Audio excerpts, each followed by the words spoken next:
God, look at the length of this video. So it turns out, so far, that my observation for the patches was sort of spot on. Ever since these fortnightly patches started, I've been making videos for every other one, which just has worked out so far. I don't know if you guys have noticed, but so far every single one of these positive numbered patches at the end of the month has been massive, and then 2 weeks later out comes the odd numbered patch that's essentially even numbered patch version B, if you get what I mean. For example, this one behind us is a screenshot from the Dota wiki. Starting on the 1st of February we have patch 708, which kicked it all off, with such massive changes as Lion getting a slow on mana drain, Oracle's Fortune's End getting a crazy mana cost discount, BKB static cooldown, then 709 buffed Courier to cost $50 instead of 200, and not much else. 710 added Dark Willow to Captain's Mode, buffed Oracle's Int growth by a bunch, nerfed Pudge's Rot, and pretty much changed every single talent tree in the game. 711, not much. 712 added Pango, reworked Ricky into what he is now. 713, not much. And then of course, where we are now, 714, which somehow surprisingly added Techies to Captain's Mode. The act of adding Techies to Captain's Mode wasn't the surprising bit. It was the fact that people were surprised at the adding, which was the surprising bit. I mean, every single month, coinciding with the big buff, a hero has been added to Captain's Mode. But therein lies a bit of drama, eh? Because think about it like this. Us higher tier players are a good resource for Valve, right? And someone's testing these for the Frog. Valve has, I think, 300 employees, and that's not really enough for a good sample size, especially when not all of them are going to be playing Dota, and not all of them are going to be good at Dota, which means that high tier players and pro players are testing these. But not all high tier or pro players are testing these. So if this is true, does this mean that there are people who are privy to Valve's plans for future patches who can prepare for them because they know about them beforehand, because they tested them beforehand? Who knows? I don't know. I've got absolutely no horse in this race, but conjecture is fun. So, I don't know. Hey all, let's all just go conject in the comments. Hi. As you know, Techies was just put into Captain's Mode. Enjoy. The funny thing is that there's the major controversy going on related to the fact that testers that are also pro players knew and began practicing with Techies to prepare, which is a pretty major accusation now that I think about it, that I'm making without a lick of proof. But, I mean, hey man, I've got like a 50-50 chance of being right? I mean, they're either doing it or not doing it. But you know what? I mean, I knew it was coming. So did this guy, so did that guy. While I can't speak for this guy, me and that guy just extrapolated it out of like what I said, the fact that a hero's been added monthly. The other guy knew it because he's a dirty fucking cheater. Either that or he's Ice Frog. The other general change is way worse, if you can believe that. Offlane used to be called the suicide lane way back in the day. I guess Ice Frog really liked when people called it that because he's making it really hard again. The seemingly innocuous little 17-word sentence of first creep wave no longer draws aggro on the side lanes until they meet the other wave has destroyed the offlane level 1 pull. It's literally impossible to do. In the past, the strat was that you could take nearly any hero, normal offlaner or abnormal offlaner, and essentially make them into offlaners by guaranteeing you'll get at least one wave's worth of XP with which to farm the rest of the waves a little easier. In the background, there's footage of the normal offlaners, but you could do this with anyone. And now, you can't. It's nerfed for everyone. Everyone except Darkseer. Funnily enough. Darkseer's a glass half full sort of guy, making a positive out of a negative, you know? We should all strive to be like Darkseer, because Darkseer's got a new strat that goes as follows. Smoke up, or don't, and sneak around to in between the enemy tier 2 and 3, level up Iron Shell, and Iron Shell the creep that spawns in the middle of that first creep wave. And I mean, enjoy, because they no longer draw aggro, they no longer change path or even notice that they're being shelled down. Or maybe they do, man. I mean, I don't know, maybe they just long for death so much that they're letting it happen. I mean, damn son, these creeps have a hell of a painful life, right? Do they have spouses and children waiting for them to come home from the war? Does the creep army have creeps in little hats notifying the families that their creep family member was brutally killed in the war because Lich needed some mana? Jesus fucking Christ, dude. That'd be adorable! A creep in a little hat. But anyway, the creeps die, and then you can TP or walk back to your tier 1 and block, but I'd recommend you just don't, and let your creeps just go through. Hit the enemy tower, and then have the tower rebound the equilibrium all the way back to your side of the lane. Abracadabra, a magical cure-all for messed up creep equilibrium. Or alternatively, if you're boring, you could just level up Surge and Surge your first creep to make it run there faster. Fun fact, in theory, if you killed all of the creeps in the first wave instantly, your creeps wouldn't ever aggro because they're not running into the creeps, and therefore would just walk all the way to the enemy ancient or until the towers killed them. In reality though, they just aggro at the tower. So, wah. You can also pick Axe and Berserkers Call the Wave to make them aggro, but I assume that's a bug that'll get fixed before I even finish animating this video. Before we get started, man, from the looks of it, Icefrog really wants us to be playing Wind Ranger. Let me explain. First up, Skull Bash has finally got stats behind it to back it up. For the longest time, Basher was a 2700 gold item that only gave 10 strength, and nothing else outside of the active, which is Bash.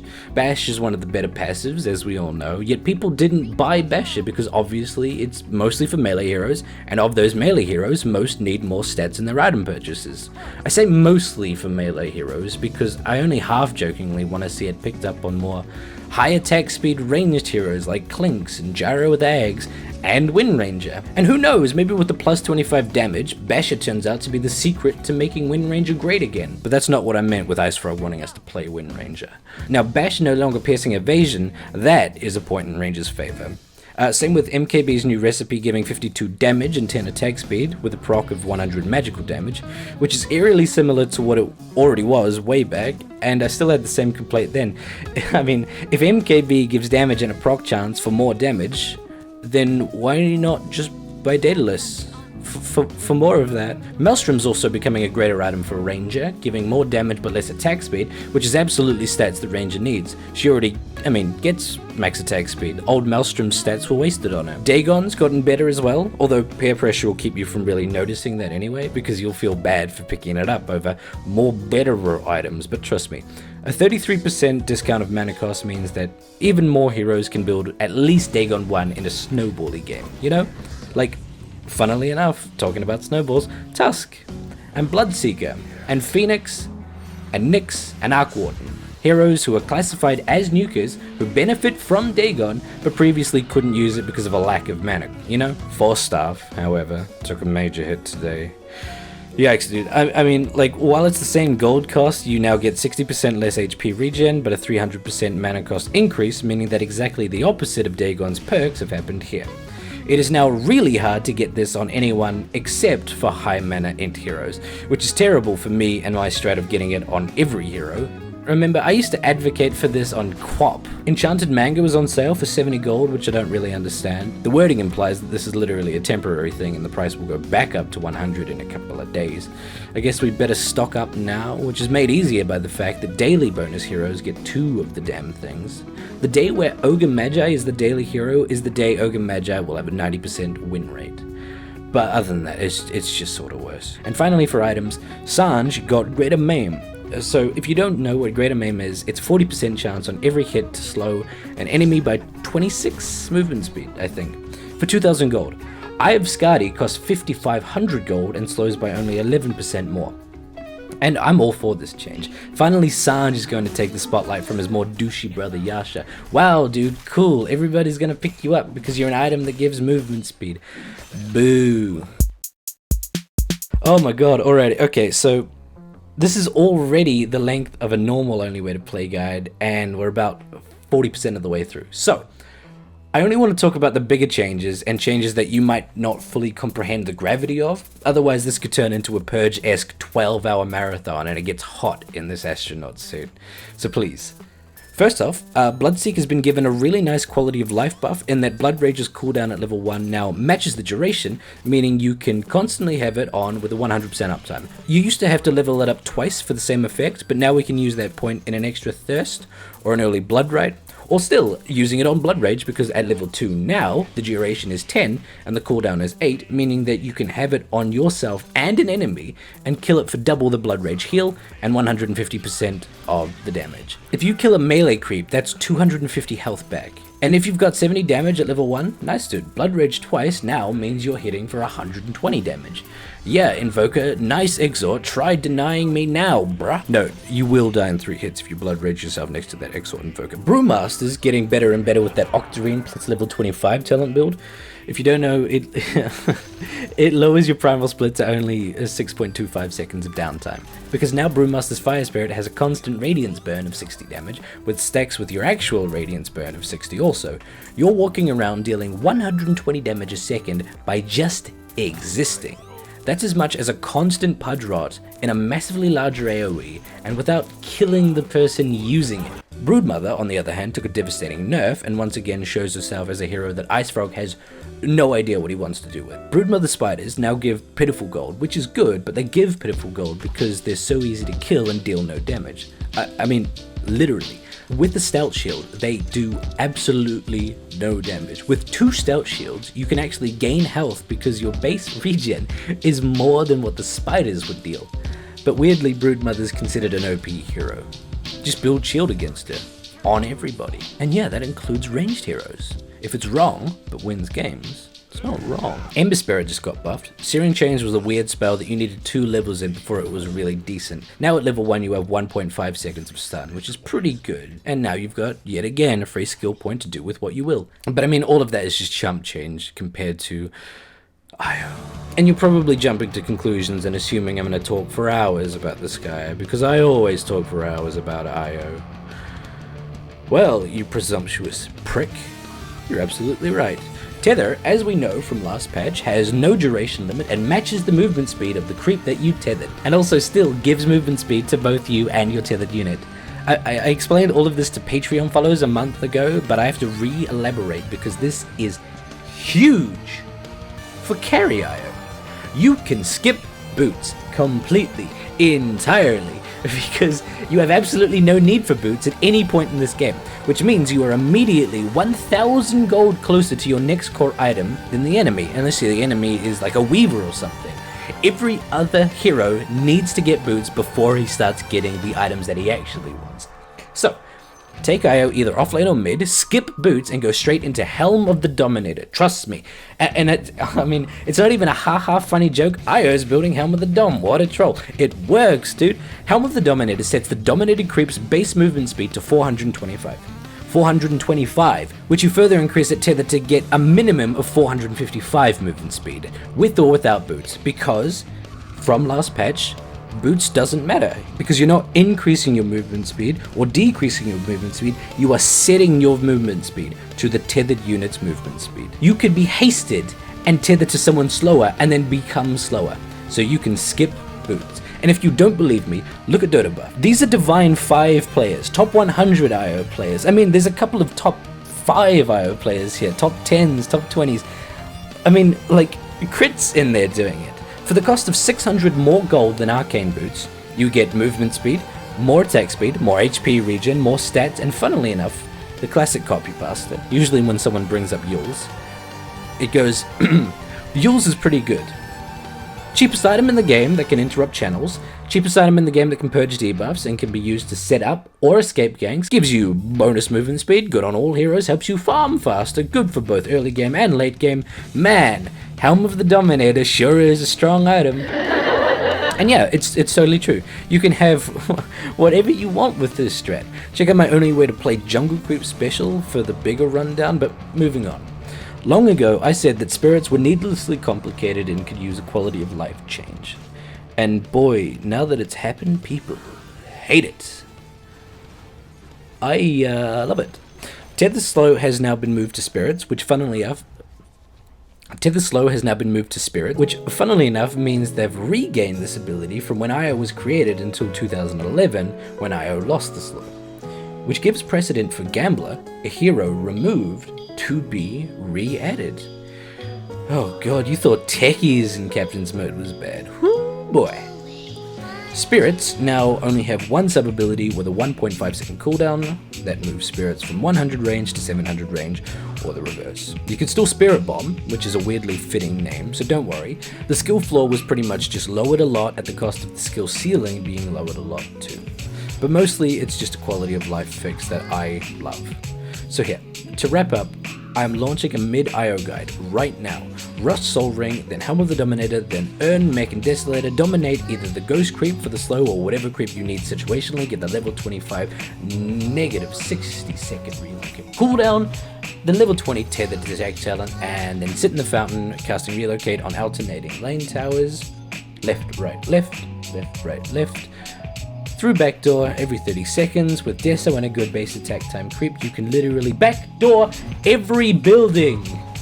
That includes the Ancient. Fun to know, right? I make a lot of jokes about my build showing up at TI8 and winning, but in all seriousness, if this one isn't used constantly at TI8, I'm gonna be shocked. This bad boy is so far my magnum opus of only way to play builds. Enjoy it. And, I mean, oh man, after all of that, the rest of the changes seem so small. But to round off the recap, Pangolia's Rolling Thunder somehow got a buff in that it's impossible to cancel. Disables instead just disable you in Rolling Thunder form for you to carry on immediately after. Pudge, with his 275 movement speed and 11% rot slow now, pretty much can't slow any hero enough to be able to run them down with rot and auto attacks. That's a major nerf to his early game, but I think he'll manage. Ricky was nerfed a little after being buffed a lot, and I think he'll manage. You still itemize towards attack damage, and Battle Fury's still great. Silence's Global Silence at level 1 got a buff from 4 to 4.5, and unfortunately Global Silence being buffed to 20 seconds still wouldn't change the counter to it in just, you know, purges, BKB and Yules that people already buy. And Wraith King can now cast 4 Wraith Fire Blasts at level 1 before running out of mana instead of just 2. It's at the cost of 3 more seconds between casts, but overall I think this is a buff, especially for that support Wraith King that I'm always on about. And finally, Spirit Breaker's greater bash movement speed was changed from 15% to 17%. I don't get this one. Everybody's laughing at this one, but it's just a 2% extra. This is dumb. If someone in the comments could explain this to me, please do. Thousands upon thousands of times. If you see someone else has already explained it to me, go ahead and explain it again. As you might have noticed at the start of this video, I said I've been making these videos for a while now, and yet this is the first one you've seen. That's because the rest of them have been put up as exclusive to my Patreon people, and while every mention of Patreon is inadvertently an advertisement for the fact that I have a Patreon, I'm bringing it up now because with how fast these patches come out, by the time I want to make the Patreon video public, a new patch is already out, and it's potentially outdated content, you know? So from here on in, there's only going to be a couple of days before the update-only way to play are released to the public. If you want to see them a couple of days early, you know what to do. And finally, I'm growing more and more paranoid lately that these Dota patches are being cursed to come earlier and earlier, and it's entirely dependent on me. Every time I release a guide for one patch, another patch comes along. So then I make patches a little faster with day 1 predictions, and then the next patch comes along even faster.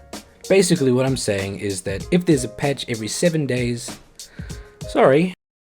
Hello.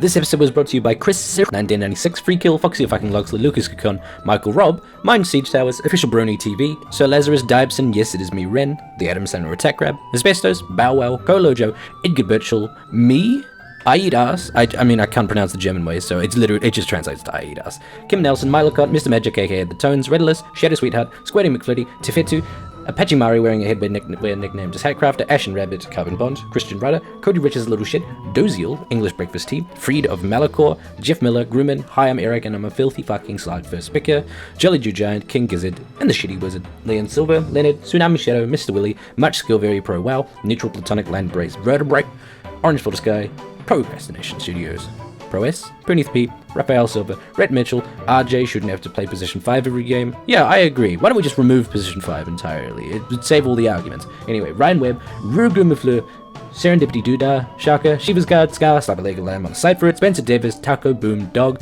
The Choco Taku, Thomas Langley, Wazer 107, Yabos McGee, and yeah, Anime Titty. Right, bye.